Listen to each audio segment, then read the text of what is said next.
Good evening, everyone. My name is Mlondi Vilagazi, a co-lecturer of economics for LED managers and all practitioners together with Dr. Baso Yalezo. As a module, economics for LED practitioners is aimed at both practitioners and students of LED alike to build critical competences in the field, as well as to enable LED managers and practitioners and others involved in LED initiatives to develop a clear understanding of both macro and microeconomic concepts and principles and how they relate to the day-to-day practice of LED. It is in this spirit that today we have an honor of having a guest immersed in these issues and who will invite us into his thinking and experience on all issues LED. As you would know, COVID-19 has wreaked havoc in the economy and its impact is being felt and will be felt for the foreseeable future. In addition, 15 months into their first lockdown, much of KZN and parts of Gauteng experienced the biggest political turmoil ever seen in South Africa's democratic era, the July unrest. With these in mind, this evening's theme is aptly entitled Financing Economic Development in Local Municipalities in South Africa, with a particular focus on KZN during and post-COVID-19 pandemic. I'd like all of you to engage critically about the matters our guest will speak of and start framing your questions or comments that you will pose to him later in the evening. We are indeed honored to have this esteemed guest with an illustrious career who will be introduced to you momentarily. But for now, I'd like to invite the GSB&L academic leader, teaching and learning, Dr. Xoliso Majola, to give us a welcome address. Thank you, Dr. Vilagazi. Good evening, everyone. Good evening, ladies and gentlemen. All protocols observed. My name is Xoliso Majola. I'm currently the interim academic leader for teaching and learning and a senior lecturer at the Graduate School of Business and Leadership. So my job is easy today, is just to welcome every one of you to this prestigious event.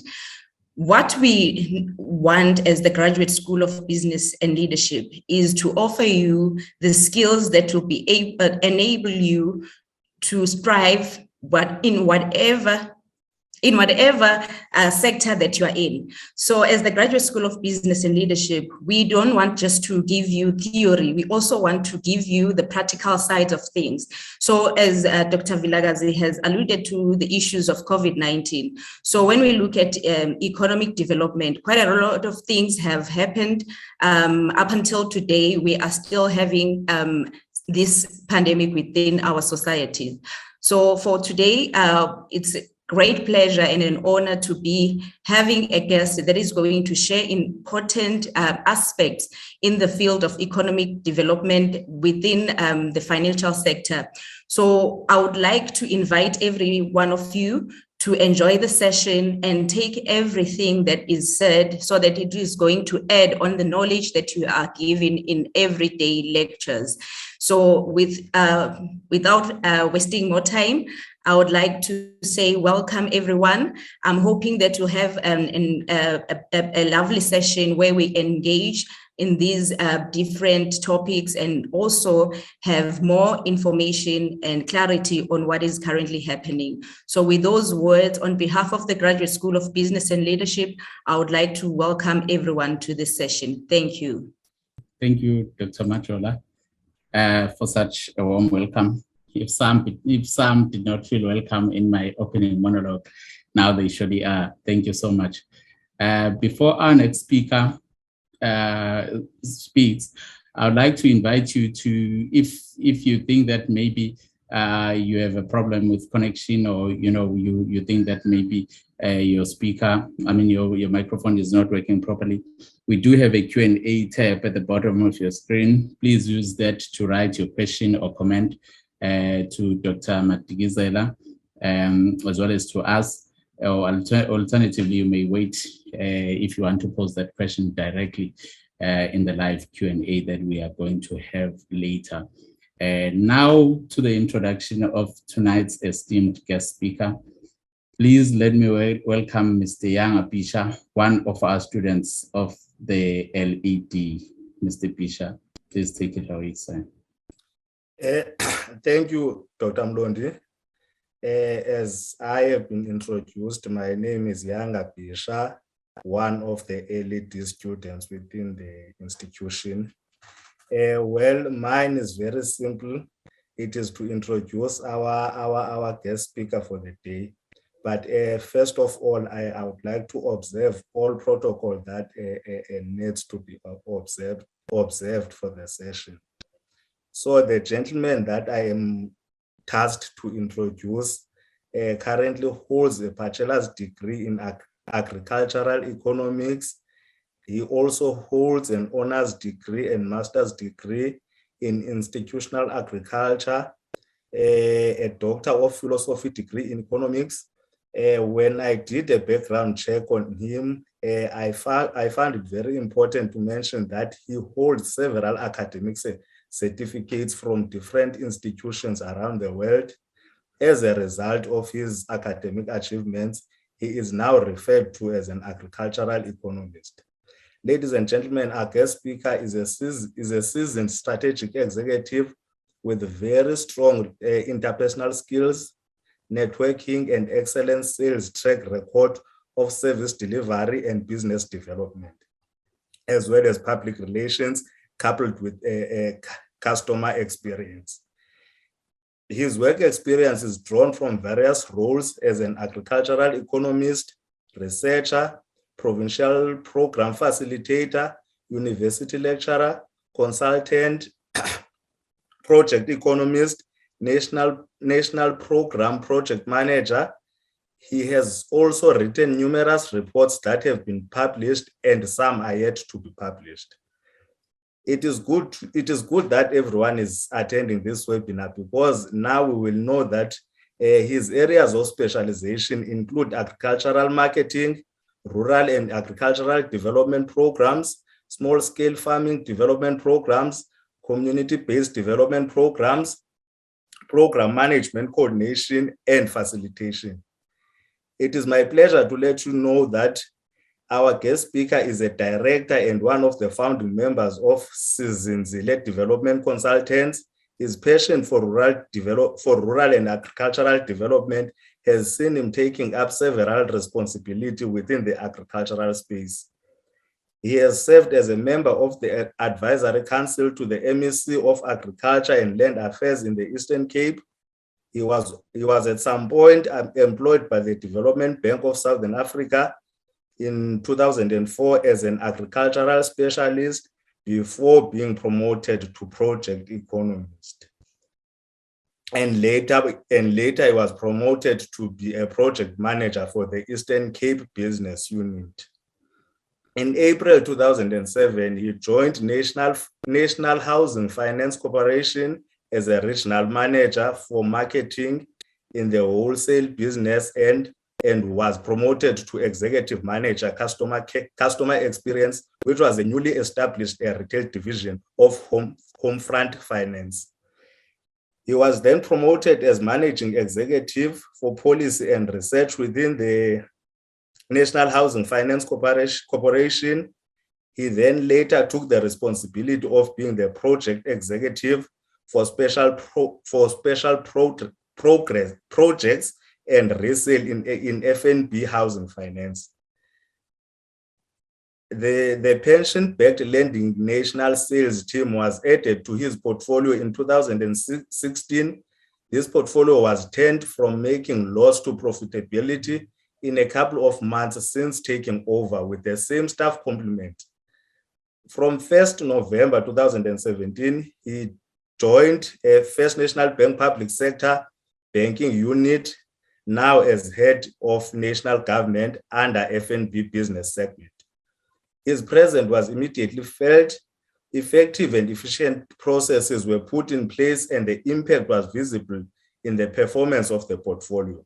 In June 2018, he took up a position of being a professional head of Gauteng region within the public sector banking and achieved significant growth in the portfolio, both through aggressive acquisition of strategic iconic clients from competitors and effective defense and retention of clients by deploying cross-selling cross-selling to further entrench the customers and increasing the vertical sales index, which is the share of the wallet by customers, indicating the numbers of products being consumed.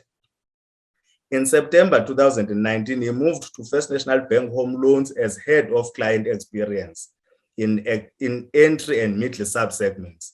In May 2021, he was appointed as growth head for middle market subsegment while still retaining the head of client experience role, which was also amplified in June 2021. As two more subsegments, affluent and wealthy, were added and looked after client experience across the 5 subsegments at the secured lending cluster level. Massive records were achieved through strong leadership and execution of the strategy that turned the portfolio around literally in months. Ladies and gentlemen, our guest speaker continues to receive very positive feedback, and his passion to solve complaints and energy displayed is forever being highlighted with excellent compliments from clients, both externally and internally. His work experience dates back to 1st August 1992, and I believe that some of us were still learning to walk then. Ladies and gentlemen, it is my honor to introduce to you all Dr. Simphiwe Madikizela. Thank you. Thank you so much. Thank you so much for such a warm welcome and introduction. I would like to greet everyone this evening, and thank you for hosting me. It's an honor and a privilege that I'm hosted tonight by the business school in UKZN, and I'm humbled and looking forward to share with you some insights, and we hope that you are going to enjoy the session. So without wasting time, I'm then going to go ahead and share my slide. So thank you so much. And all protocol is observed. So the topic that we're dealing with tonight is financing economic development in local municipalities in South Africa, with a special focus in KZN province during and post-COVID-19 pandemic. I think it's a very important topic, this one, and I must compliment the university for coming up with such an important topic. So just some key salient points that I'm going to touch on because we're talking about finance. So obviously we must talk about funding, sources of funding. Where do you get this money from? Because you can't do this economic development unless you've got the finance and funds. And touching on funding, we know as a municipality, we've got the Municipal Infrastructure Grant, which is known as MIG funding, which is a grant that we use for infrastructure. But I would like to state upfront that usually this grant is never enough. There's always a need to augment these funds and complement them. So an institution like your Development Bank of Southern Africa, DBSA, would then come in handy in terms of loan finance for infrastructure development. And we're talking about infrastructure here that can activate the economy, because it's important that the economy must grow so that the economy can create jobs for the people. So DBSA is not the only institution in terms of the DFIs or development finance institutions. Your ITC, Industrial Development Corporation as well, also provides funding in this space across different sectors of the economy, as well as a land bank, which focuses on agriculture. I'm sure it's quite well known. But there are also provincial entities. Case in point for KZN would know about the Itala Development Bank. And also government has set up a number of institutions like your SEDA, a small enterprise development agency, for example, which assist with funding, and SIFA, your small enterprise finance agency as well, and the KZN Growth Fund, which is based in the province, I'm sure will be very much well known to most of yourselves. But also the commercial banks, major banks in South Africa are participating in providing finance for economic development.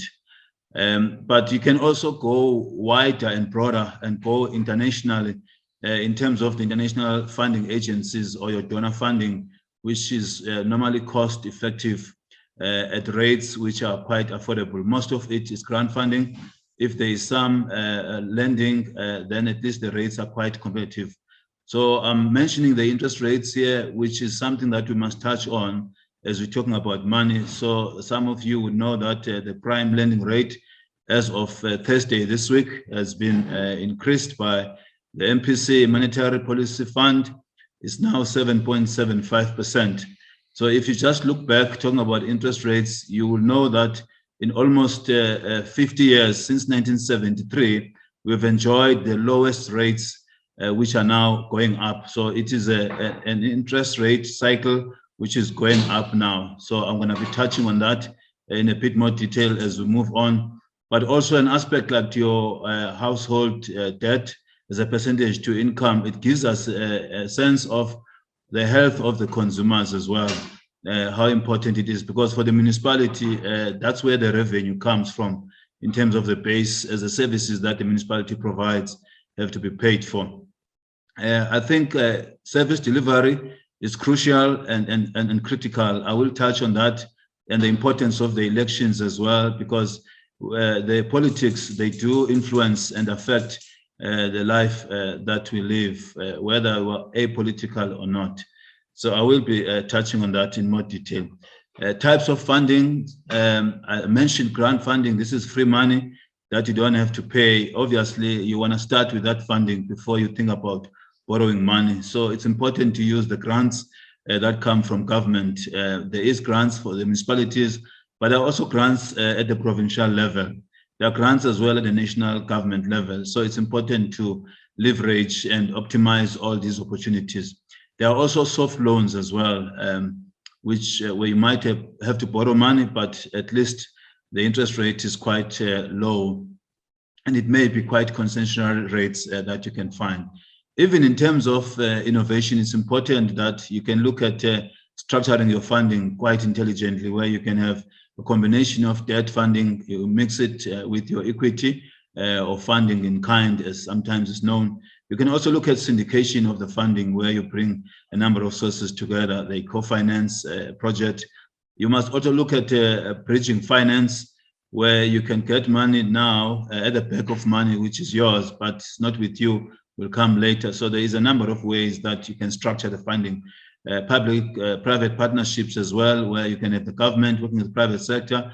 It's something that is encouraged on some of these infrastructure projects, especially the big projects, which are economic infrastructure projects that can activate the economy. SPVs as well, special purpose vehicles, is also some types of funding that one can look at. But now, I think as we're talking about economic development, it's important that we talk about the focus areas to stimulate the growth and the development of the municipalities in KZN. I think KZN has got about 54 municipalities. There's 10 district municipalities.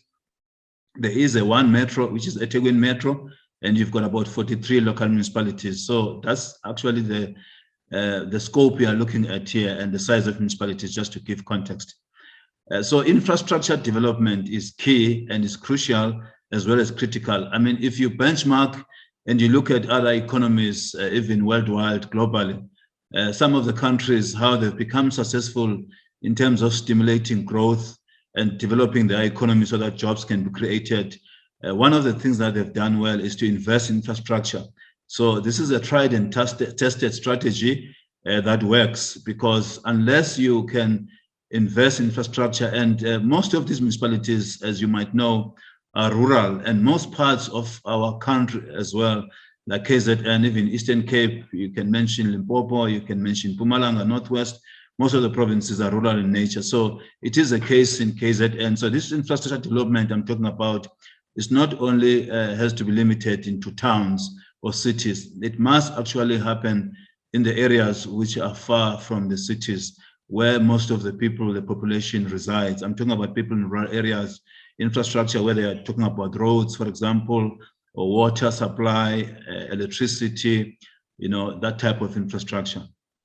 So it's important that we become intentional and deliberate in investing in infrastructure development so that we can be able to achieve economic growth and development, which is crucial for creating employment and jobs. I mean, we've got stats which is not stats that we should be proud of, that South Africa now is #1 in terms of the levels of unemployment. We are the country with the highest unemployment rates in the whole world. That's not a stats or statistics that we can be proud about. Also, we are the most unequal country as well in the world. Again, we are having statistics that is not painting a very good picture about us as a country. And these matters, they do cascade down to the provinces and to the municipalities as well. And then in addition to investing in infrastructure, it is also important that we invest in human development, what you can call skills development, if you like. I'm talking about the human resources here, your personnel, the people that you need to have skills.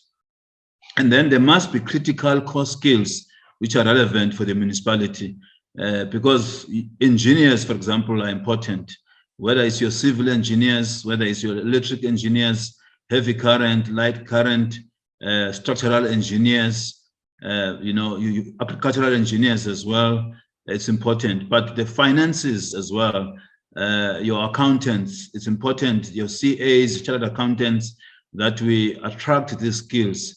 And I know in most of the municipalities, it's difficult for those which are rural with a very small economic base in terms of the revenue generation. It's difficult to attract highly competent people who can work for these municipalities, but also project managers as well, where you need technical skills to be able to plan and design, and most important, deliver these infrastructure development projects that I'm talking about.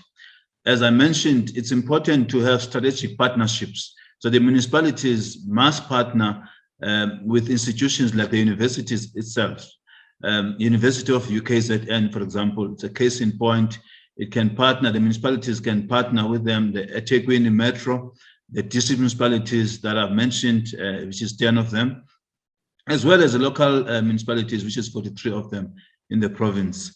So there can be opportunities, other universities like your DUT, Durban University of Technology, where there's technical skills, your TVETs, your artisans, for example, where you need people who can have skills, whether it's electricians, whether it's plumbers, whether it's people who have done carpentry, and so on. It's important that we look at that.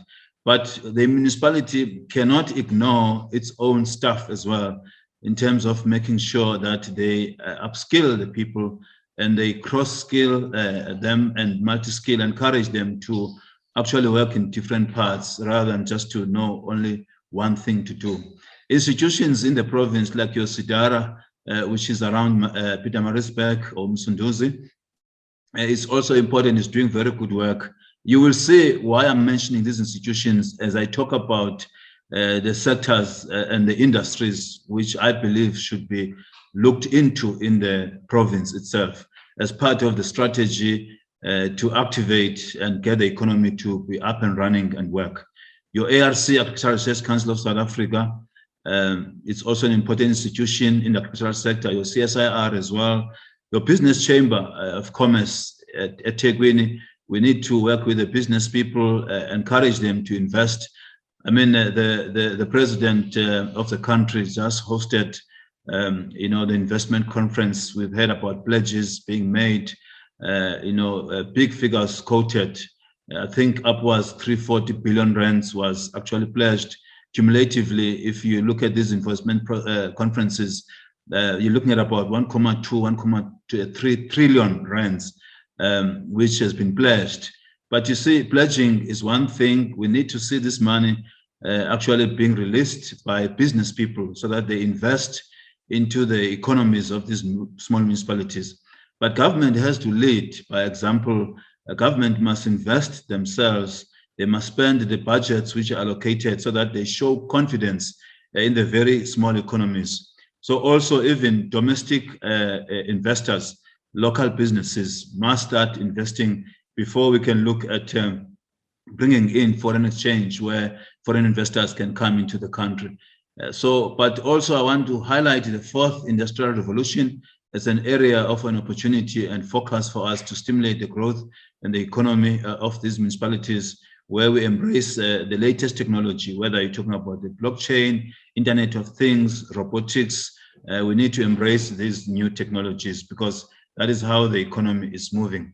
So I already alluded into some of the key sectors or industries of the economy, specifically in KwaZulu-Natal. I believe agriculture is one of the key sectors of the economy that needs to be prioritized by all these municipalities, if not by the majority of them, because it's a primary sector, agriculture, and we need to go back and make sure we invest in agriculture, we invest in infrastructure like roads, for example. I mentioned in farms, infrastructure, your fencing, your irrigation systems, equipment, so that you can be able to have even good roads that can take the produce that can be produced in these farms. It can go to the market so that we can produce more than enough to sell, create jobs for the people, generate income so that we can stimulate the economies of these local municipalities at that level. So I'm becoming practical here to say, what is it that you can do and which sectors can you focus on? Second to agriculture, by all means, tourism. KZN tourism is another sector which is very, very crucial. I mean, Durban, eThekwini, for example, it's well known for a very warm and good climate. And we've got beautiful coast there and the beaches where we can attract investors, even tourists to come to visit, our country and our province and our beautiful municipalities. Because with the tourists coming in, obviously then there are job opportunities that get created there. They will need to, for example, fly. They will use the planes, for example. They will have to book accommodation in hotels, in guest houses, in B&Bs, and so on. And these businesses must actually be businesses which are established by our own people. Your small, micro, medium enterprises, your SMMEs, is what we need to support to make sure that we can create jobs. Manufacturing is another sector as well that we should look at, where we can invest. Automotive sector, if you like. Toyota is based there in KZN. They've got a big plant. I've been to the plant in Toyota a few years back, I think 2016. I spearheaded the Toyota South Africa housing scheme as an example. I was there in the plant on the ground, engaging the shop stewards, convincing them, and bought into the scheme, which is up and running, is being implemented. I did the same thing with BMW South Africa, did the same thing with Nissan, and so on. So these are initiatives that can work, which myself have spearheaded and pioneered and championed, and have given a great success, even for the companies that have schemes for staff. And these are good because then it helps to show the employer to be caring for the staff, and also it entrenches the staff to stay longer. It encourages productivity as well for the people, because when they are happy, and then they can work harder, and when they are being well looked after by the company, they can stay longer. So it's a win-win situation. So these are some of the models and case studies which I've implemented, and I know very well that they do work. What about sustainable human settlements or integrated human settlements or mixed housing, if you like, inclusionary housing? Down there in KZN, there's Kunubia, which is a big project. It's over a period of 10 years, and it's going to deliver not less than 25,000 units or houses over a period of time. I've been on the ground. It's not far from Tonga, Holland, where they are producing sugar cane there, for example. So I'm just highlighting this as opportunities. What about new housing developments? We need to build houses for the people. This talks to service delivery as well. The nice thing with houses or housing is that it's infrastructure that is on the surface. You can touch it, you can feel, you can see it. You can spend billions of rands putting piping underground, like for example, for your storage project, road infrastructure. But the house is something that is on the surface. You can touch, you can feel, you can get into it. You can also look at greenfield projects as well, because this talks to also developing the economy. It talks to creating jobs for the people. It talks to social wealth and economic wealth that you are building for the people. So these are important. What about the retail sector, secondary market, brownfield projects, conversion of the office buildings? We spoke about COVID-19. One of the things that COVID-19 has done when people had to work from home, most of the offices are being converted, the buildings, into residential areas or houses where the offices are being converted. So there's opportunities to do business there. What about student accommodation? This talks to universities. There's a need for accommodation in most of the universities around the campuses across. I don't think UKZN and DUT and other universities there will be unique for them not to have this need of student accommodation around the university campuses, the different campuses that they have. And rental as well, not everybody can be able to buy. There may be people that may actually want to rent because where they're coming from, they may have a house and they may have a home there.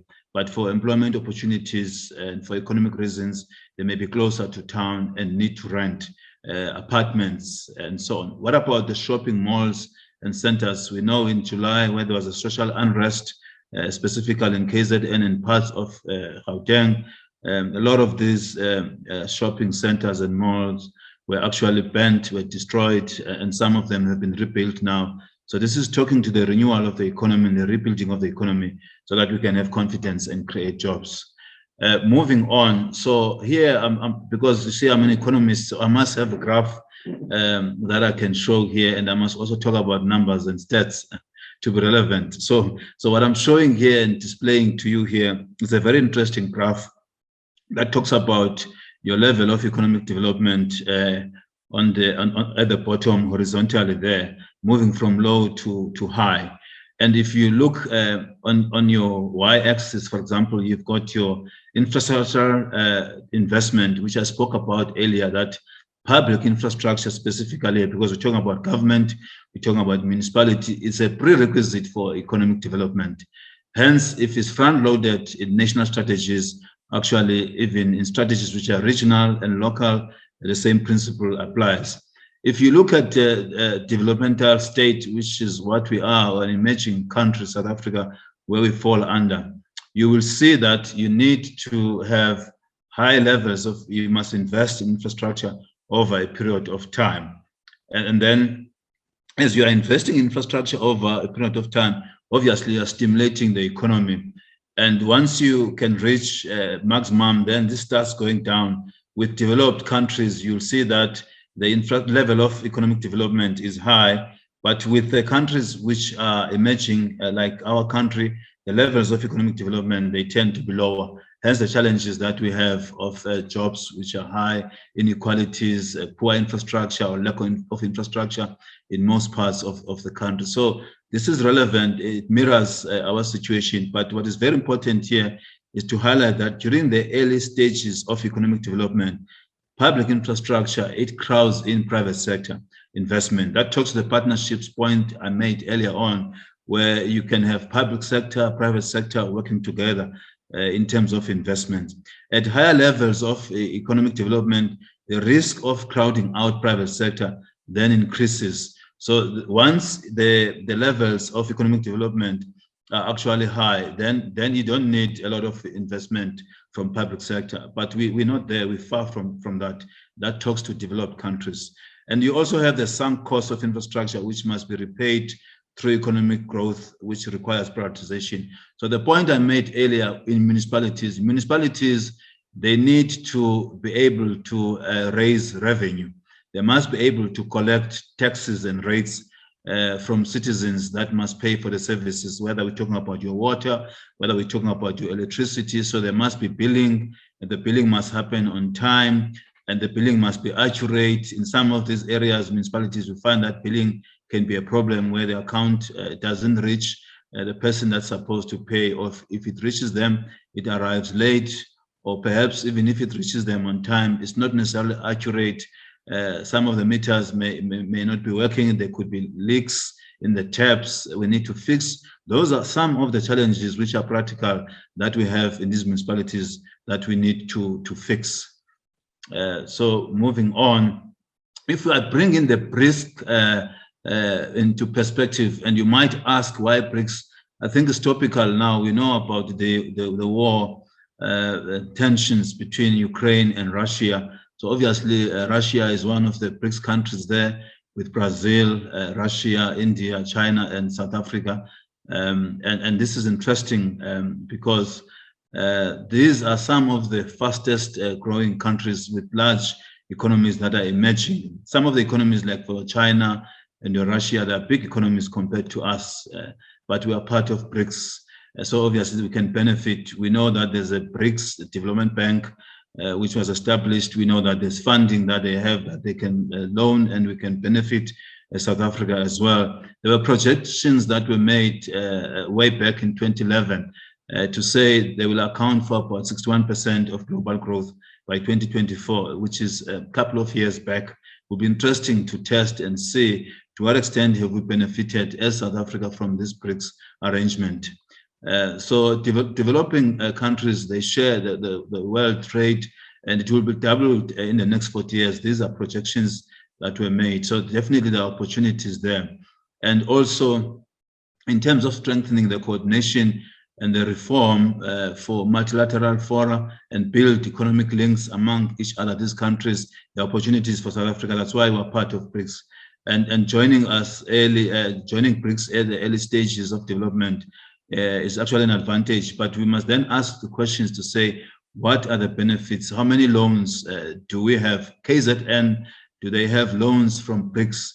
These municipalities, are they having any loans from BRICS? If not, why? What are the barriers? Because the development bank was actually established for that purpose. So it's interesting and it's relevant. And this is linked to what's happening to interest rates, time permitting. I'll touch on that. Issues of food prices, which are going up because of the oil, which is going up. Hence, we've seen the petrol increasing and still increasing. And there are worries that it may actually go higher. So these issues are relevant. In case someone was asking, why are you talking about BRICS? We are part of the global economy as South Africa. And so is the case with KZN and opportunities that we need to look. So we need to think local, but we must look at the big picture as well, have a big picture, have a long-term view as well. You can think local, but I would think global and act local and sort of have a linkages between these two. So it's definitely not irrelevant. It's actually topical. And there are also political issues around it. I mean, we know how the statements were made from Foreign International Relations Department on the tensions in Russia, and how we had to be careful that we don't criticize Russia because there are implications and so on. So, but I'm not here to talk politics. I can wear my political analyst hat. But I think today I'd rather be the economist, development economist, and agricultural economist. Then, so what about the other stakeholders and role players which are involved? These are important because the municipalities can't work alone. So that's where SALGA comes in here, South African Local Government Association. And we know of the conference that SALGA had in Cape Town a couple of weeks back, the second pledges that were made there. Obviously, municipalities are part of SALGA, so that's the organization. What about Contralesa? We can't forget about the chiefs, we can't forget about the kings and the indunas, because the people in rural areas, that's a structure that's relevant for them, where they need to work with traditional leaders. Your Ngonyama Trust Board, for example, is a case in point in KZN, owning large tracts of land that should be developed, and the opportunities there to develop that land and make sure that we create jobs for the people, and we also develop the infrastructure in those areas. But I cannot not talk about the Auditor General. They come up with audit reports. This talks to the finances of the municipalities. The question to be asked is, what is the financial health of these municipalities? You know, because they have to be bankable for institutions to be able to lend money to them. They need to come up with business plans that are bankable for them to attract funding. But they need to demonstrate that they can account for the finances, that they are running the institutions in a way that there's discipline in spending, and that money is not wasted, and then the money can be accounted for. So we know about the audit reports, which are unqualified for some of the municipalities, some are qualified reports, some is disclaimers, and so on. So these are some of the issues which are challenges. And it links to the point I made earlier, talking about the skills in municipalities, and I highlighted finance, I highlighted the accountants as well. That's where they come in to make sure that the finances are in order and the funds can be actually accounted for properly. But an SOE, a state-owned entity like your Transnet, which is important and crucial for economic growth and development of the country, I think in addition to Eskom, for example, for obvious reasons. So Transnet being based there, I know that the head office is relocating to Kucha in the Eastern Cape, but still, that is the case. You've got Durban here, which is the biggest harbor in Africa for that matter. So the opportunities there, Transnet, the importance of rail network, where we can have linkages with provinces like Gauteng.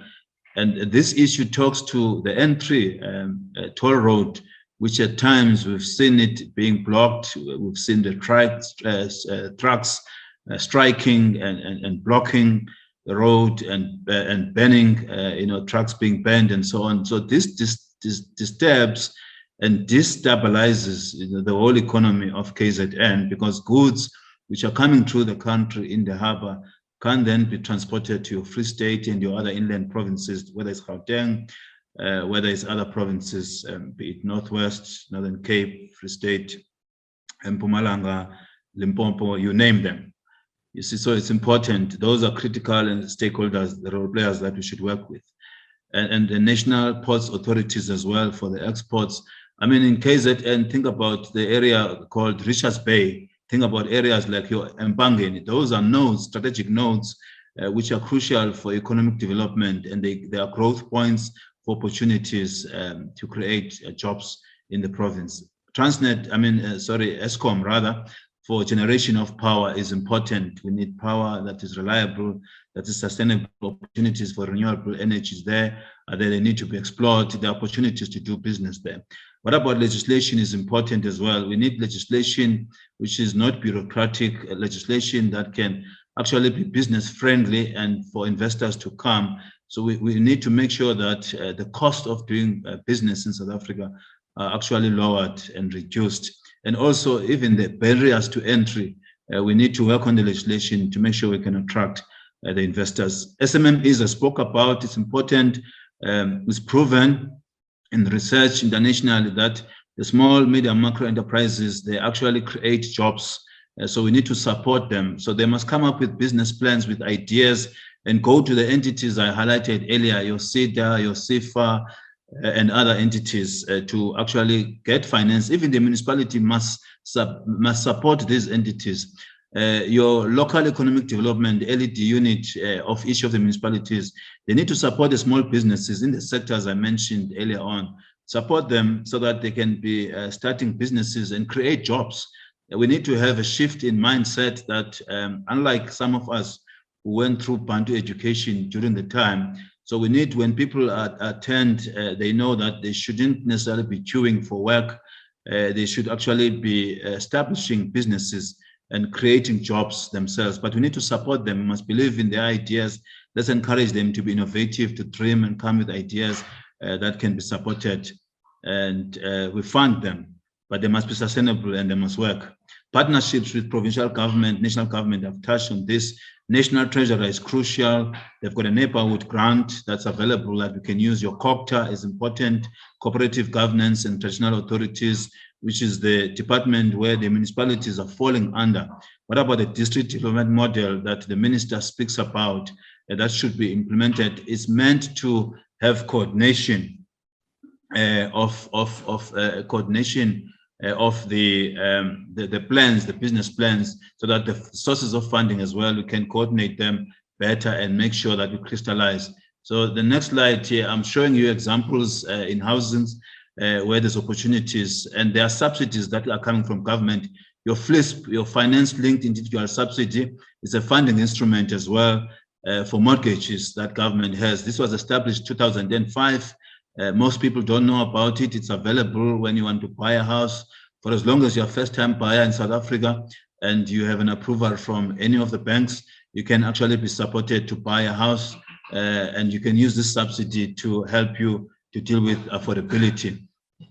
So there are opportunities there, even gap housing, where maybe you can't qualify for the subsidy, but maybe it's difficult for you to get a loan from the bank. So we can actually help you in affordable housing space there where you can participate. So there are opportunities there. This is close to my heart as well. I mean, that's one of the businesses I'm involved with housing.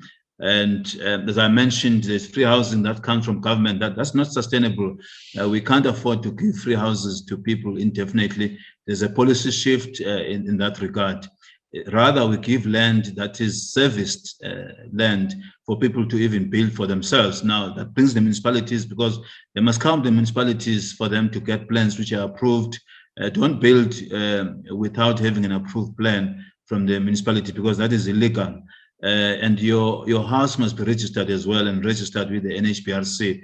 Your National Home Builders Council, NHBRC, must enroll every property, and the developers that build must be registered and must be accredited as well, so that it's not shoddy work, it must be quality work. So there are opportunities there as well. I'm just highlighting that in housing, gap housing, most lies there, where I was talking about the FLISP, which I mentioned earlier on. So I'm just also using this session to empower people with information and knowledge. You might ask yourself, but where do you get this FLISP?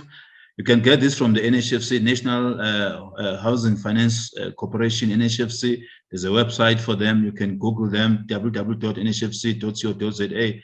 All the information is there where you can get the forms and apply.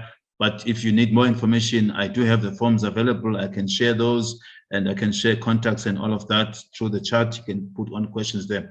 But this is also another aspect that is talking to infrastructure, which is your bulk contributions in municipalities. So planning is a challenge. Sometimes we don't plan properly. There's a lack of planning. You need bulk infrastructure for your water, for electricity, and sewage. Also, there's policy issues there, which I touched on, where we need to make sure that there's policy certainty. The costs are a challenge. We must look at the costs of doing business and costs for infrastructure as well. And if we work together and put our heads together as government entities, the provinces and national, we can be able to come up with solutions at the municipal level and work with developers as well, which are business people that are actually responsible for building houses there. The developers, where sometimes they apply with municipalities, they wait for long. So I'm just gonna run quickly here in the interest of time. I talked about BRICS. I mentioned the countries here. So we were exporting, and then we're also importing from those countries. I'm not going to talk too much on this, but also it's interesting here. There are some graphs that show South Africa in terms of economic growth. We know our economy is not growing the fastest, and yet we're the most developed country compared to countries on the left here in Africa. You will see these countries are getting economic growth, which is far higher than us, 7 to 10%, 4 to 7%. And yet we are growing at 1.5, less than 2%. So we've got our work cut out there, and we need to really improve and step up and challenge ourselves. This is also another interesting graph. It talks to funding. So here, government will bring in the grants, the fiscal transfer. You start with that grant money. You can use the grant money and include soft loans I've mentioned earlier on, your DFIs, your TBSA, your land bank. They come in here, private sector can come in here. So you can actually have the development finance gap, where government works with private sector, and we close this gap. So it's an interesting slide. The donors as well, which I mentioned, and the private sector. So I won't spend too much time on this. Role of leadership is very important. Everything rises and falls with leadership. Dr. John Maxwell said this. It's important that the leadership in the municipalities as well, both political leadership and at the municipal level, your municipal managers, your city managers, your managers as well, there must be leadership. They must lead. I believe in the 3H model, where they must come up with the plan, the vision, the thinking, the strategy on the head, but the heart is important where you work with people. That's why you must train your people and upskill them. And then also the last H is the hands, which is for execution or implementation. You need to implement, you need to fast track service delivery. People have been waiting for services. It's 28 years now for us being in democracy. So these are some of the issues that are important. Issues of ethics as well with our councils and municipalities, where councillors must play an oversight and be able to visit the communities. We can't see the people only when there's elections, when they're here to canvass. They must be visible. There are IDPs, integrated development plans, which are developed in most cases by consultants. This must be implemented so that service delivery can come into the people. Decision making is important. We must make decisions. Council must meet and take council resolutions so that we can be able to see the implementation taking place. There must be sense of urgency. There must be speed for service delivery. People can't wait forever and indefinitely. We see the service delivery protests that take place, and some of the municipalities, there's actually political instability as well. But we must implement the strategies that we come up with, the plans. Your ITPs must be implemented. The good policies on paper are not going to change things on the ground unless we implement them. And we need to manage the dynamics as well between your political positions and technocrats, because when people cross over from one side to the other, it's usually a problem.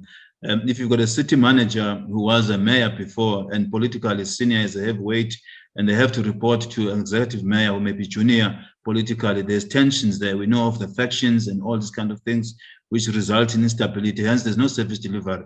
Then when there are issues like that, we can forget about getting finance. We can forget about being able to invest into the economy and create jobs and deal with the problems that we have, which were exaggerated by the COVID-19 pandemic. And now, as we are trying to work our way back post-COVID and trying to rebuild, it's important that we work together.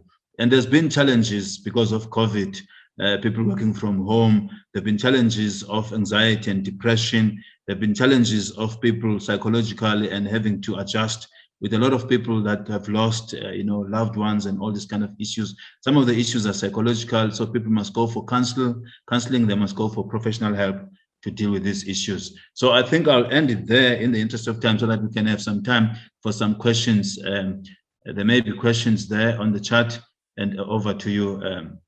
Thank you. I'll stop sharing now. Thank you very much, Dr. Matigizela. I think if we were live, this would be a time of a standing ovation. So thank you so much for that delivery. It was good, it was to the point. It talked to the issues that are facing municipalities, that are facing the country, as well as globally as well. Thank you so much. I will just shoot straight away to the chat. We have 3 questions there. Spisomieni is asking, which are the agricultural products that are on demand for exporting?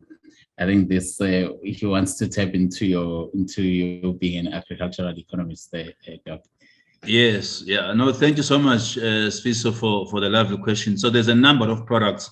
Top of my head, I can think about, for example, your high value crops, your high value products, things like for example, interesting, conifers or dacha, as we call it. If you go to areas like Bergville, in KZN, they plant dacha there. I've been on the ground and I've seen them. But there's also the other value crops. There's a value crop that looks like dacha, but it's not really dacha, where you can, hemp is called hemp, for example. It's a high value crop that is in demand for export internationally and globally. But again, in terms of the exports, what I would also encourage is to have the processing of these products here locally, because that's how you create jobs.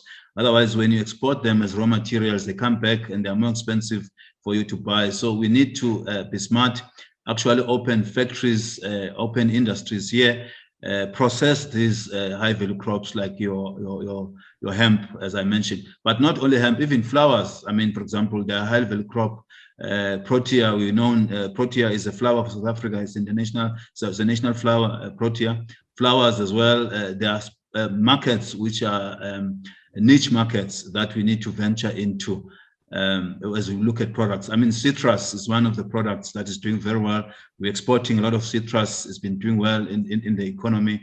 And we've seen, if you look at the stats from Stats SA as well, you look at how agriculture is performing in terms of contribution to economic growth and creating employment opportunities, is one of the sectors that is contributing there.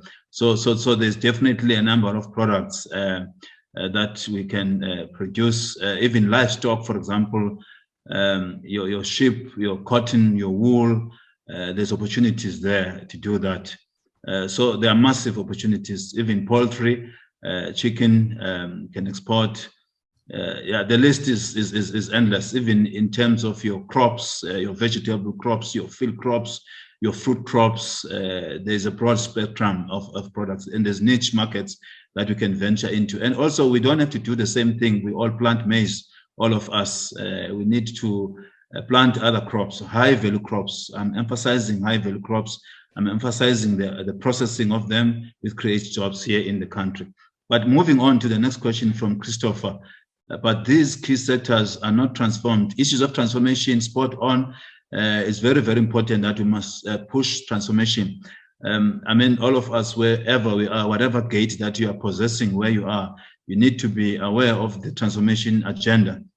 We need to uplift women, for example, empowerment of women, issues of gender. We must be sensitive about them, that women are able, they're skilled, they're qualified. I see a lot of women here on the call, for example, some of them are in the panel. They were speaking earlier. So we've got women also, but Black people, your ACI. ACI is your African, colored, and Indian. Those are some of the geographical sort of the races, if you like, which we need more people. ACI, Africans, colored, and Indians, who must be intentional. They must represent the demographics of the country that we have in terms of population. So we've got our work cut out there. Transformation is not going to happen by itself. We need to drive it. We must be intentional. Let's come up with policies that are geared to that, but implement those policies without fear or favor. We mustn't be apologetic about that. We must push the transformation agenda. I'm a firm believer of that. But remember, people must be skilled, qualified. They must be able. They must deliver services. You mustn't be appointed because of gender or because of color. They must be qualified. So the other question as well from Mabuto, what mechanisms are in place for municipalities and financial institutions to identify and support entrepreneurs in these key sectors? There are a lot of mechanisms. If you think about the Jobs Fund, for example, I mentioned DBSA. DBSA, its mandate is on infrastructure development finance.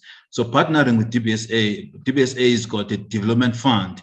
DBSA has got capacity programs to capacitate, uplift the municipalities. So let's reach out to these institutions and work with them and actually tap into the funds and the resources that are there. There are projects like your project Consolidate, which were done in the past. It can be called differently now, but the principles are the same. I work for DBSA, so I know what I'm talking about. So let's reach out. But in terms of the mechanisms as well, with municipalities, there is a lot of opportunities from financial institutions, like even your commercial banks, for example, where they are keen to finance agriculture, to finance these municipalities, to finance infrastructure. For as long as the projects are bankable and are viable and are sustainable financially and economically, there's no reason why you cannot be able to get finance. You get the impression that young entrepreneurs are raising their hands and requesting support, by municipalities and government departments. Financial institutions are putting barriers that hinder progress. Yes, that can be valid to a certain extent. You're raising an important point, but now that's where I spoke about leadership, that we need leadership even in these municipalities. We need leaders which are visionary. We need leaders because youth unemployment is high in the country. So we need leaders who are visionary, because the youth or the young people, they are the future of this country. So we need to encourage the young people to be involved in businesses. Let's finance them, let's fund them. The institution, you got your NYDA, your National Youth Development Agency, which was your Umsobomvu Youth Fund in the past. I worked with them in the past, in the earlier years. And your Youth Commission, they've just been, for example, combined to form the National Youth Development Agency over the years. They have funding, they're sitting with money there. You've got your YES program, Youth Employment Service Program. It's targeted on youth people, young people. Your CEDAs, your CFAs, as I mentioned, and other institutions I mentioned in the presentation, they've got funding, they've got finance. Young people must reach out, but we also have to make a call on the leaders which are sitting in these institutions, the managers, city managers, your managers in LED, your CFOs there. They must actually finance the young people and encourage them to get into business, to create jobs. That talks to SMMEs, which I spoke about earlier on. So it's a very important question. I like the questions that you're asking, but opportunities are there. We need to work together. We need to reach out, let's engage the leaders in these institutions, the managers in these institutions, and let's challenge them. In the ITPs, these things are written, let's implement them. They mustn't just end there on the ITPs. They must translate into implementable projects and programs that can yield results. Thanks. Thank you, Doc. I don't know if you have seen other questions from Moses Kambako. All right. Yes. Oh, I can just scroll down Yes, here. yes. Yes, Moses. Looking at the chart of growth in terms of development in South Africa, what causes us South Africa to be on a standstill whilst other countries are developing rapidly, and what is that we are not doing right but have great potential and have not noted that we are trading? You see, one of the issues we have is corruption. I mean, corruption is a big problem that we have, where the money is being wasted. We're not a poor country. South Africa is a rich country. We've got enough money. There should be nobody who goes to bed with an empty stomach. There's more than enough money. If you look at the money that is being mismanaged, if you look at the levels of corruption in our country, I mean, it spells it out there. The issues of tenders, tenderpreneurs. We know in KZN people are getting killed, because of these tenders. We know it's common when there's elections, people being assassinated, and all these things because of politics of the stomach. It's corruption. It's a big problem that we have. And also we are very weak on implementation. We talk a lot. We've got very nice policies. We've got very nice programs on paper, on glossy papers. Your ITPs, you find them in the shelves of the municipalities. They're drawn by consultants, but those documents, glossy documents, which are sitting on the shelves, gathering dust, are not going to improve the quality of life of the people. We need to implement those IDPs. We need to put in the funding that's available, spend the money, and make sure that we deliver services to the people. That's what we're not doing. We are not doing that. We talk a lot. We're very thin on implementation. That's our biggest problem. Implementation, lack of implementation is a problem. Lack of capacity is a problem at local government level. Lack of skills is a problem. And I mean, if you look at the skills audit, do a skills audit across all the municipalities and see how many people are highly qualified to actually in those positions. You're going to be shocked. So I'm encouraging our HR practitioners as well to come into the party and assist. For me, one of the ways of solving the unemployment, there are many positions, if you go in these municipalities, vacancies which are budgeted for. Start filling those vacancies. Let's not have people in acting roles and responsibilities because they can't make decisions because they know they're not permanent there. Let's fill in the positions with permanent people. Let's employ people who are competent. Let's employ people who have got a heart to serve, and you can prioritize and know the reason why they are there. They're not there to feed their own stomachs. So these are some of the problems. These are the things we're not doing right, which other countries are doing. Investing in infrastructure, as I've said, but also maintenance of the infrastructure. We need to maintain the infrastructure. When you build a road, you must have a maintenance plan that accompanies that road so that you can be able to maintain it, because we don't maintain the roads. Look at the towns, look at the potholes that you see. Look how dirty the towns are. Look at the litter that you find. We need to clean our towns. So there's a lot of things that we're not doing right that we can do actually right to solve these problems. Moving into Moses' question, secondly, Doc, looking at the war between Russia and Ukraine, in some type of war, we are not yet to be affected as a result of BRICS. If the Western countries could take a decision not to trade South Africa, what do you think will be the consequences, since we never adhered to the call made by Western countries to impose sanctions to Russia? So for me, if you look at the economy of Russia, let's talk statistics. It's so small, it's 1.75%. It's very, very small of the global economy. It's so small. And because we are a country that is also exporting, in fact, we've done some interesting numbers doing projections. We are likely, the negative impact of the war in Ukraine and Russia, we are unlikely to be hit severely there. It will affect us in terms of the food prices. It will affect us in terms of the oil prices, as we have seen the oil prices increasing, because it will affect the transportation of food, transport costs because of the fuel that is going up. But there's a solution there, South Africa as a country. We can actually look at the levy, the fuel levy. We can rearrange things as a government there and subsidize that. So we can cushion ourselves in terms of that. So this is unlikely to affect us. We've run some interesting modeling. We've run some projections. What is a challenge for us is inflation, which is a general increase in prices, which is going up. And also the interest rates I mentioned earlier on, they are going up, which affects even the borrowing of costs. So right now we are on an interest rate cycle that's going up. We know Thursday, the interest rates were increased by 25 basis points. I can tell you now the projections, the next meeting that takes place in May, we're likely to see another increase, 0.25 basis point. When the MPC meets again in July, we're likely to see another increase gradually. In September, we're likely to see another increase. In November, we're likely to see another increase. 25 basis increases we are expecting. So you can factor 150 basis points increase for this year. Those are the projections in terms of the economic outlook and forecast. So the cost of funding is going to increase, is going to be more expensive. So those are some of the challenges and the impacts that we'll have coming out of this. So I think I've responded to all the questions on the chat. Yes. Right. Yes, thank you. Thank you, Yes. Doc. Mabuto raised a hand here and he would like to please. pose a question. Yes. Over to you, Mabuto. Thank you for allowing me the opportunity, Prof. I just wanted to emphasize on the question that I asked. I know you touched on it, but I'm not sure if it was clear enough. The biggest challenge, and for me, out of personal experience with the funding institutions that are available, including the grants that government institutions / departments provide, is just the ability to engage and provide proper feedback and solutions through the applications that are put through.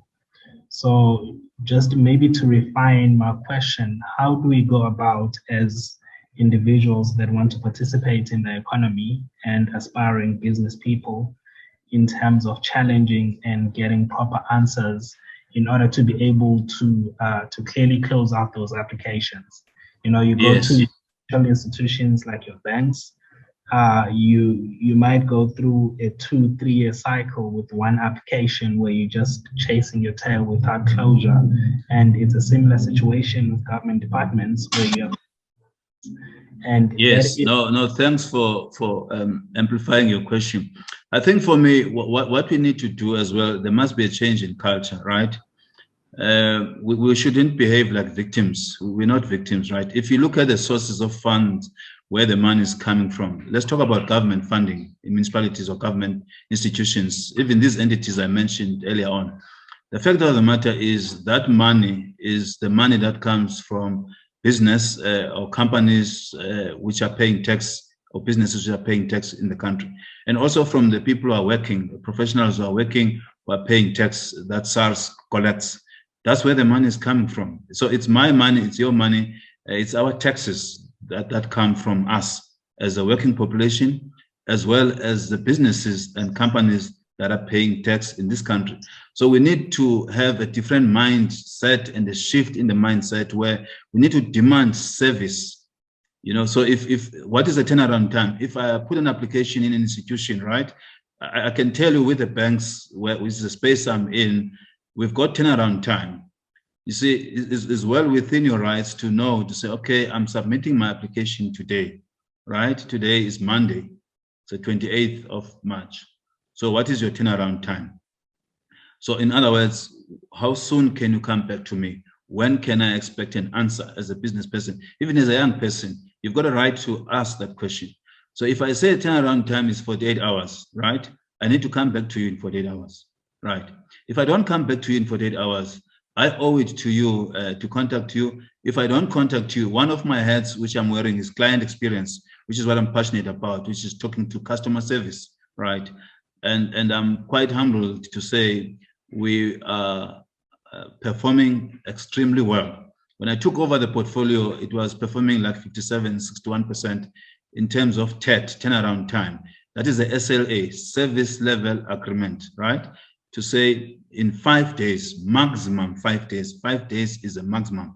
If you talk about FISCA, the Finance Sector Conduct Authority, they have imposed a maximum of 5 days in terms of complaints with the banks. to be resolved within 5 days.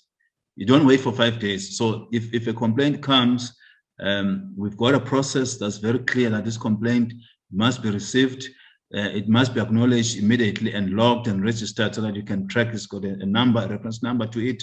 If the complaint can be dealt with within 30 minutes, let it be so. If it can be done in 10 minutes, let it be so. And that's what's happening. But it had to change. We had to change the culture. We had to change the leadership had to come in there, and you come up with a vision, you come up with a plan that you can articulate and get people to buy into it, and you implement the plan so that the results can come. As I speak to you now, we've closed complaints for 100%. It's never been done. Remember, I mentioned 57, 61%. That's a couple of months when I took the portfolio over. I turned it around. Same people, same skills, same processes, same customers. The difference was the leadership. Leadership that's got a vision, leadership that is committed, a leadership that can lead by example and walk the talk. A leadership that is prepared to roll up their sleeves and get their hand dirty. That's how you're going to change things, you see. So these are the things that we're not doing, but we must also challenge the service. We mustn't have a culture where we don't challenge service standards. Let's not settle for less. We must demand high standards. We must demand excellent service from whoever is dealing with us or is engaging with us. Because if I'm on the other side, right, let's say it's me that you're dealing with, I'm not doing you a favor. I need to know that you as a customer, you've got choices. You could have come somewhere else. You could have gone to another institution. You decided to come to the institution I work for, right? So as a customer, you're not a disturbance to me, right? It's an opportunity for you that you've come and I need to service you, right? I mean, it's the same thing. You've got your mortgage originators, your MOs in the market. They assist your estate agents. They assist with shopping around if you want to buy a house. You sign forms with them. They tell you, the service promise is we're going to help you with the application, complete the application, you complete it. They ask for supporting documents, you give them copy of ID, proof of income, OTP, offer to purchase, and the proof of address, whatever that they need, right? And they take it upon themselves, they submit to all the banks, and the banks compete for the business, right? And the first bank that comes back to them, they tell you, here's an answer. Some of the banks, they come back within few hours with the application, right? And with an interest rate. And that's the service that you're getting. And the MO will come back to you to say, Bank A has come back, this is the rate. Bank B has come back, Bank C, Bank D, and so on. And they advise you to say, this is the best rate for you in terms of the interest rate. That's how the business is being run. That's how the private sector is running. The same thing can happen in government. There are good government departments that are working well. I mean, there are centers of excellence. National Treasury is one of the national government departments that's working well. There are some of the municipalities in KZN which are working well, which have received unqualified audit reports. Umhlatuze is one of the municipalities that has come a long way. They've turned things around in terms of audit reports. So there are some good stories, but it's not across everywhere. So if they can do it, others can do it, but there must be a will. There must be political will, there must be leadership, and there must be servanthood where people are willing to service. And I'm calling on the young people and the youth and entrepreneurs and business people to say, take this institution to task, challenge them in terms of service. Because like I said, they are not doing you a favor. The people are employed there to service you, they earn a salary, they need to do their job. If they're not doing their job, then they must shape up or shape out. If it's too hot in the kitchen, you must get out of the kitchen. It's as simple as that. So the problem is we've settled for far too less. We've accepted mediocrity, service, and we've accepted things to say, oh, that's how it's supposed to be. There's no reason why an application can take 3 years. It's completely unacceptable by any standards. It shouldn't take 3 years. There's no reason it should. And we need to challenge these things. That's my contribution in this. And unless we stand up and rise and do something about it, it's not going to change. And the problem is not going to go away by itself. We need to be bold, confront, hold the bull by its horns, confront the problem, deal with it, and it can be solved. And it takes us working together. So that's my input on that. Thanks. Thanks for that, Doctor. Thank you for that question. Thank you, Doc, for your response. Reggie also raised his hand. Reggie, are you still keen to ask your question?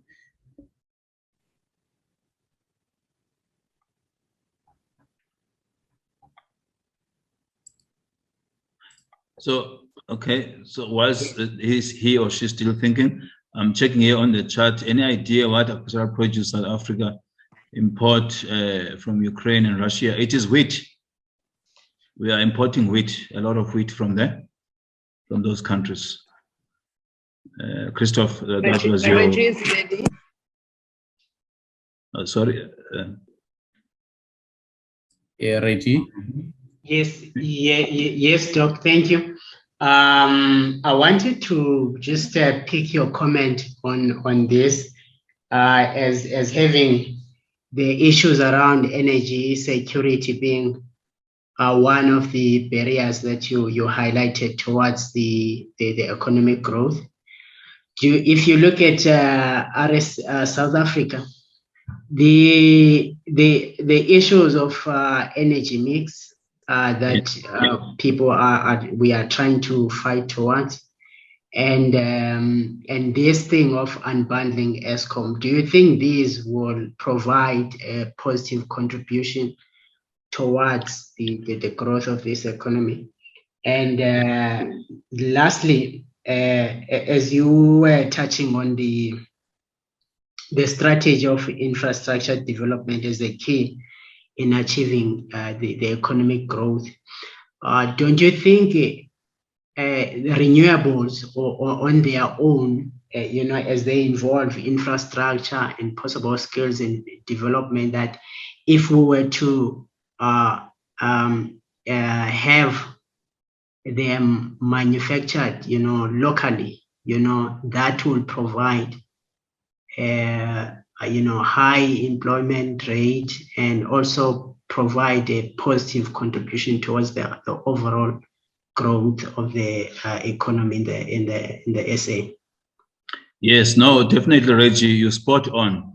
So I believe that the renewables, they provide a massive opportunity for us, whether you're talking about wind power, whether you're talking about solar, whether you're talking about hydroelectric power where you can use water, those opportunities for renewable energy. So I think they can play a very important role in actually creating jobs and actually boosting the economy. And hence, there's even been a review in terms of the kilowatts that you can produce and the megawatts that you can produce, rather, where you can go up to 100. So there are opportunities there. There's a policy shift, but policy is one thing. The key thing is implementation. So we need to expedite the implementation. We need to accelerate the implementation. I believe the strategy of unbundling ESCOM is the correct one, and it's got support from business.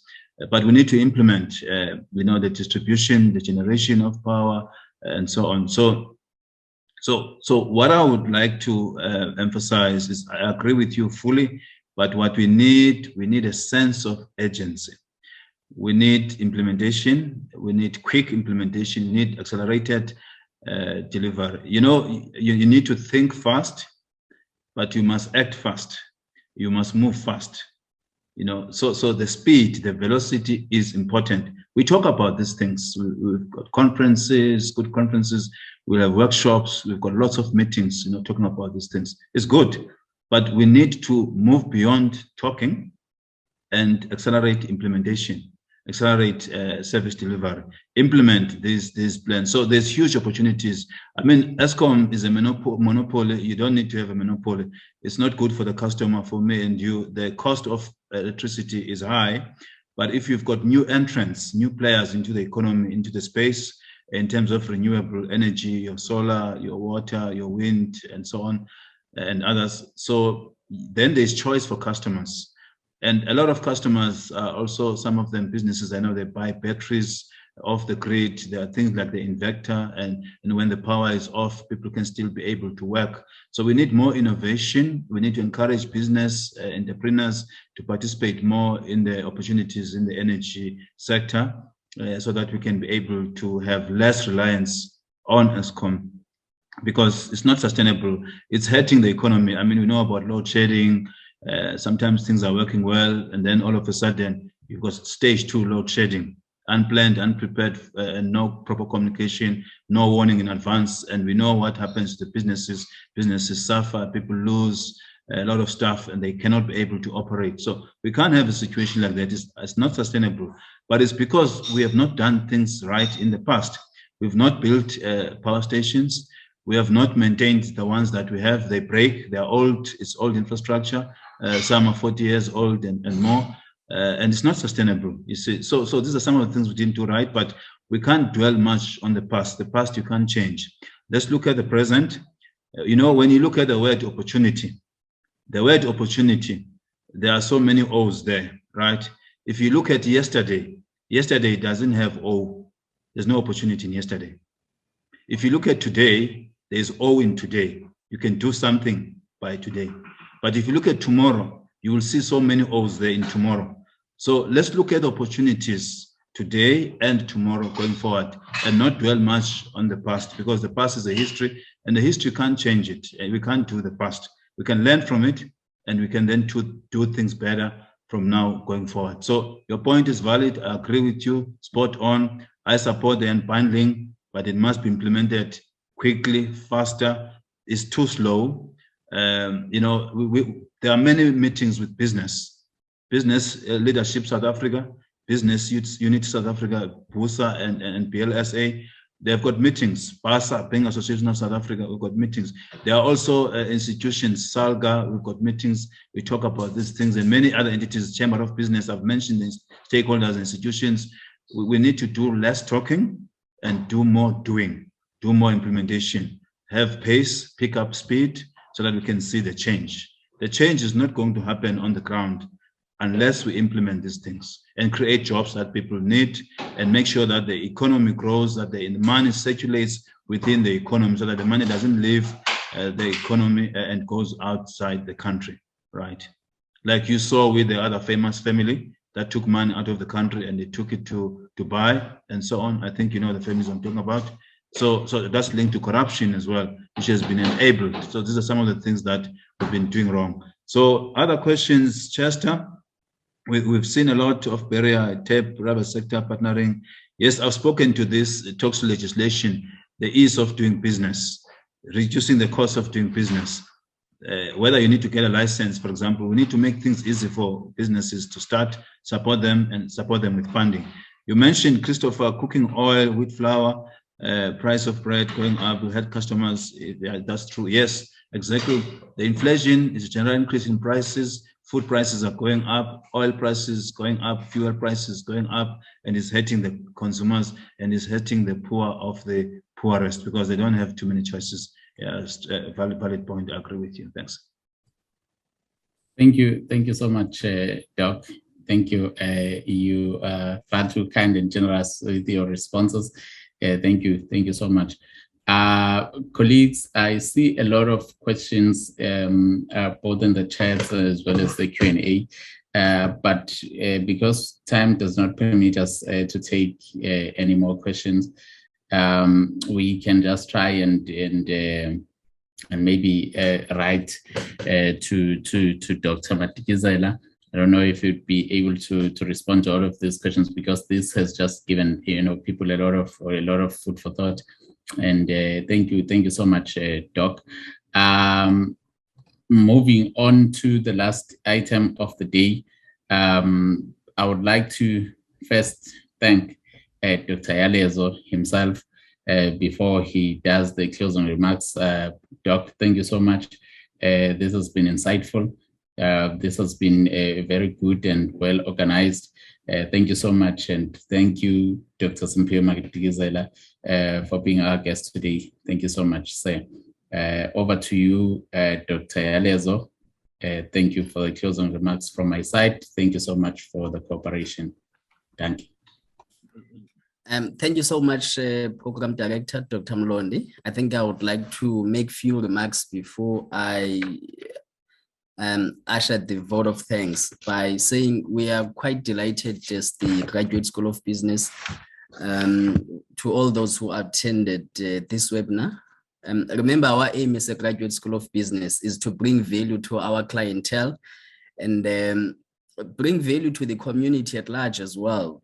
We are a practical conduit as a school of theory as well as practice, and we do this with pride in many forms by connecting the sectors of the society, your private sector, your public sector, and the society. And the intention is really to sharpen the intellectual rigorness of the private sector, public sector, and the civil society at large. And our greatest clientele, of course, is students who are doing their postgraduate studies at GSB and at the university community at large. So we want them to get value for their money. And we do these seminars with the most intention of sharpening their learning.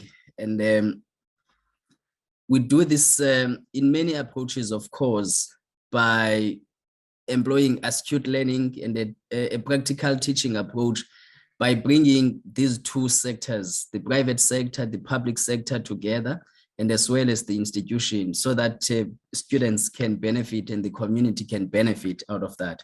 So on behalf of the GSB, I would like to express a sincere gratitude to you, Dr. Madigizela. You are not new into this institution. You were with us last year, and we've formulated a very good collaboration in terms of the academia as well as the practical side of doing things. And I think I would like to take, in fact, I've taken the most two comments from your speech. The first one is that good policies on paper will not change things on the ground. So that faster pace efficiency has to be there, particularly in the private sector and the public sector. And the trust between these sectors is quite vital in order to promote economic development. And I just think you made a very good point when you said coordinating the sources of funding is a key point, but all that needs good ethics as well, which is something that is very, very much lacking. As you pointed out, the issue of corruption continues to be a big problem, and actually it's taking us backwards instead of forward. So with those few words, I would like to say many thanks for your attendance and your sharp and intellectual perspective on matters of importance. And I'm sure our attendees and the university community at large have really benefited out of your expertise and your experience. So let me also thank my UKZN colleagues and the GSB team, Dr. Mlondi, whom I'm co-teaching this module, Mr. Bisha, on behalf of the class, Dr. Machola, thank you so much. But a big thanks as well to the UKZN team, the public relations team, Dr. Hazel, you are always excellent with your team, and thanks to you. But the greatest thanks as well goes to the attendees in this webinar. I mean, it was a great session. It is one of those great sessions, and the questions that were posed are actually great, and they need us to continue having some of these sessions and collaborate more with some of these people who can actually advance where you have left off. So a word of gratitude to the attendees and to each and everyone who has attended this session. Thank you so much. I hope we will be meeting next time, probably in the next semester or in the next few months. Please continue to be part of us, Dr. Madigizela. We really value your excellence and your expertise, but your insight as well, which is quite straight to the point, and you are not shy to call things out which are out of order, and we really need academics of that nature. We need academics who can walk the walk and talk the talk, and we also want experienced personnel and experienced practitioners in many sectors of the society to assist in uplifting the community, and also to assist in terms of beautifying the UKZN brand as well as the Graduate School of Business. And by those few words, colleagues, thank you so much. Continue to have a great evening till we meet again. Thank you so much.